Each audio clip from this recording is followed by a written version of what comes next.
Bismillahir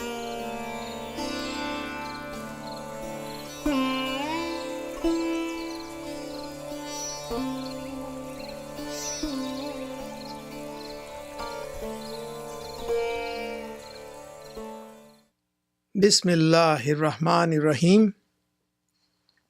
Welcome. Welcome to our series on history, science, and faith in Islam.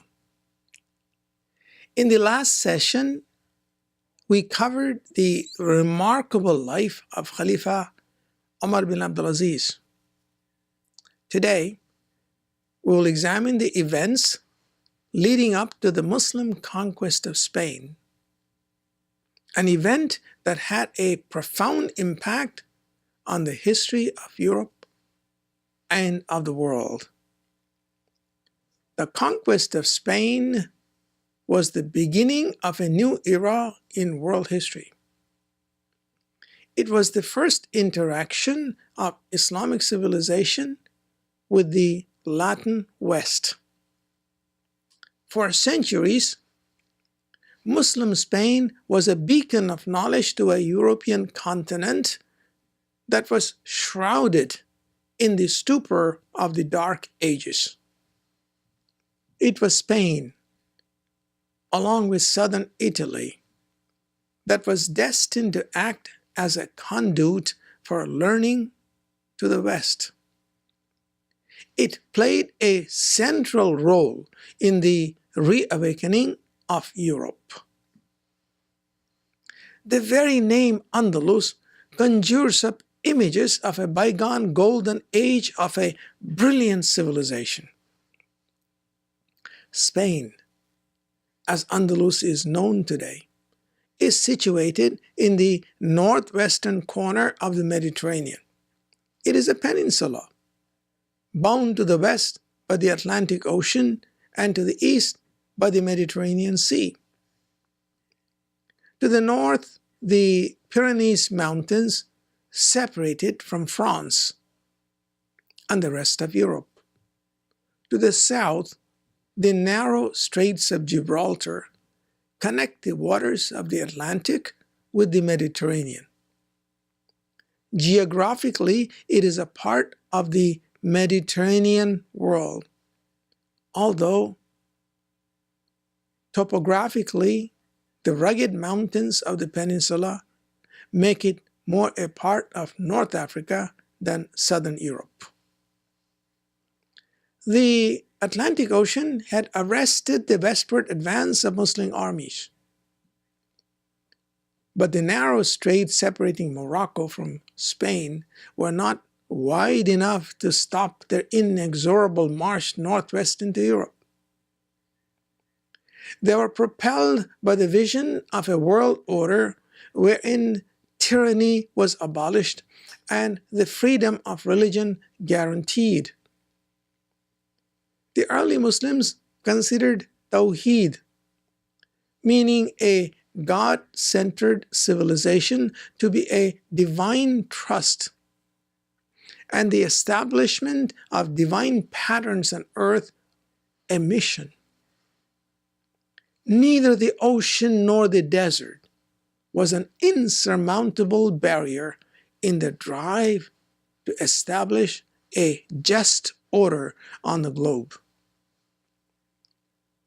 Faith was the driver for centralization of power during the first centuries of Islamic rule. Just as today, economics is the driver for centralization of power in the world. Faith cements civilization. It advances knowledge and brings prosperity. Absence of faith destroys civilization, fosters ignorance, and invites poverty. When the human soul is motivated by faith, nothing in this world, not greed, nor passion, nor even glory, can detract it from the single-minded pursuit of a higher goal. People with faith work together and create civilizations. It's only when faith is weak that greed and passion win. Cooperative struggle becomes impossible, and civilization crumbles. In the 5th century, the Visigoths conquered Spain and established a kingdom with Toledo as their capital. Not noted for their skills in administration and statecraft, the Visigoth monarchs invited the Latin Church in 565 to manage the affairs of state. In return, the Church obtained official sanction to propagate its faith.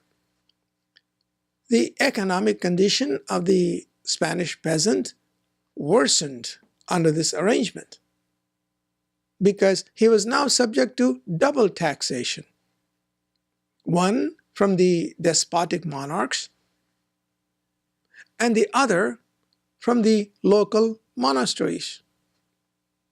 The rich lived in opulence while the farmers suffered abject poverty. The condition of the Jews was even worse. They were precluded from owning land and prohibited from openly practicing their faith. When they protested, the church came down hard on them. In 707, when the Visigoth king Vietza slackened in the persecution of the Jews, the clergy promptly deposed him and installed a new playboy army officer, Rodriguez, as the new king. The Jews were forced into slave labor and their women condemned to servitude. The contrast between Spain and North Africa at the beginning of the 8th century was as marked as it can be between two geographically adjacent areas. The Muslims had arrived on the scene with a new creed and a new mission, preaching the freedom of man and justice before the law. The openness of the Muslims was not unknown in Spain, and many of the Serbs and the Jews had escaped and found a new home in Maghrib al-Aqsa, which is Morocco. North Africa was seething with vibrant energy. The Berber revolts had been overcome. The Berbers were enlisting in the Muslim armies with the newfound zeal of faith. In Damascus, Walid I had ascended the Umayyad throne. A skillful administrator and shrewd statesman, he had successfully crushed a rebellion in faraway Khorasan and had even outmaneuvered the Chinese emperor into a stalemate in Xinjiang. Walid is known in history as the first Amir who gathered around himself the most capable generals of any Umayyad. Noteworthy among these generals were Muhammad bin Qasim, the conqueror of Sindh and Multan, Qutayba bin Muslim, the conqueror of Xinjiang, Musa bin Nusair and Tariq bin Ziyad, conquerors of Spain. The Umayyad governor of the Maghrib, Musa bin Nusair, waged a constant struggle with the Visigoths for the control of Maghrib al-Aqsa, the western frontier, which is today's Morocco. One by one, the Visigoth strongholds on the Mediterranean had been captured. Only Ceuta remained under Visigoth control, and Count Julian, a Visigoth deputy, governed it. It was customary among the Visigoth nobles to send their daughters to the royal palace so they could learn the etiquette of the court. In accordance with this custom, Count Julian sent his daughter Florinda to the court in Toledo. There, the profligate Rodriguez raped her. Julian was outraged and sought to take revenge on Rodriguez for this act of dishonor. Besides, Julian's wife was the daughter of Vietza, whose throne Rodriguez had usurped. At this time, the area around Ceuta was governed by Tariq bin Ziyad, a deputy of Musa bin Nusair. Julian traveled to Khaldun to confer with Musa and ask him to invade Spain and humble Rodriguez. The timing was right.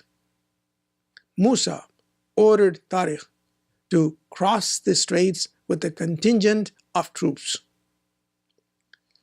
According to Ibn Khaldun, there were 300 Arab and 10,000 Berber troops in the army of Tariq bin Ziyad. The towering rock near which Tariq landed is now called Jabal al-Tariq, the mountain of Tariq, in English, Gibraltar. And the straits separating North Africa from Spain are called the Straits of Gibraltar. Tariq was an outstanding soldier, a brilliant general, a man of faith and determination. He burned the boats that had brought the forces across the straits and extolled his men to march forward in the name of Tawheed or perish in the struggle.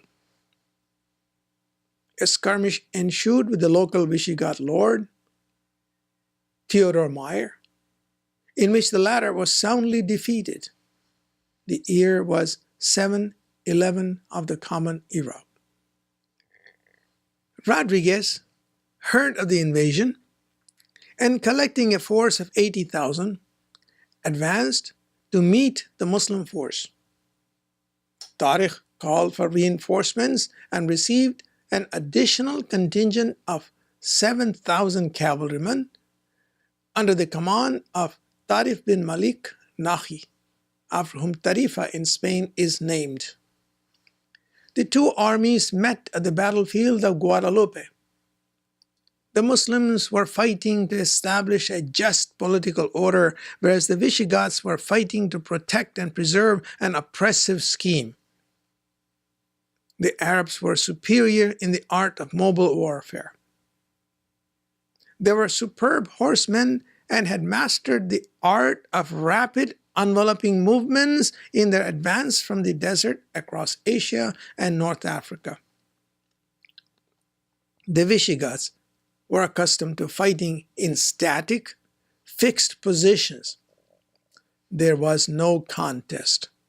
Even though the Muslims were outnumbered, the Visigoths were cut to pieces. Rodriguez was slain in battle. The defeated Visigoths retreated towards Toledo, the ancient capital of Spain. Tariq divided his troops into 4 regiments. One regiment advanced towards Cordoba and subdued it. A second contingent captured Murcia. A third advanced north towards Zaragoza. Tariq himself moved swiftly towards Toledo. The city surrendered without a fight.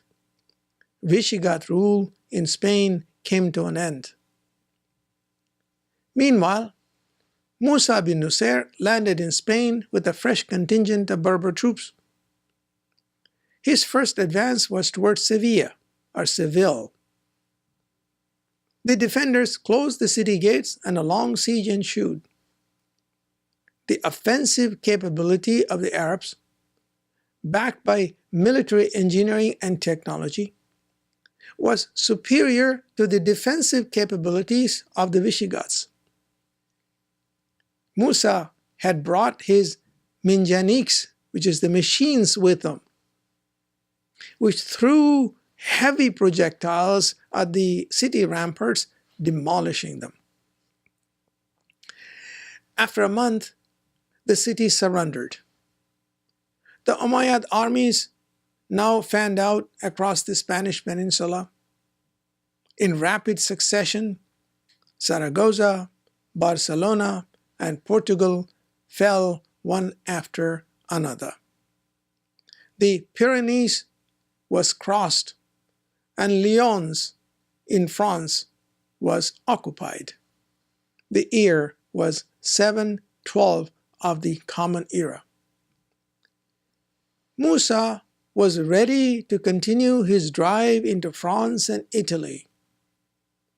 But in the meantime, Khalifa Walid I fell ill in Damascus.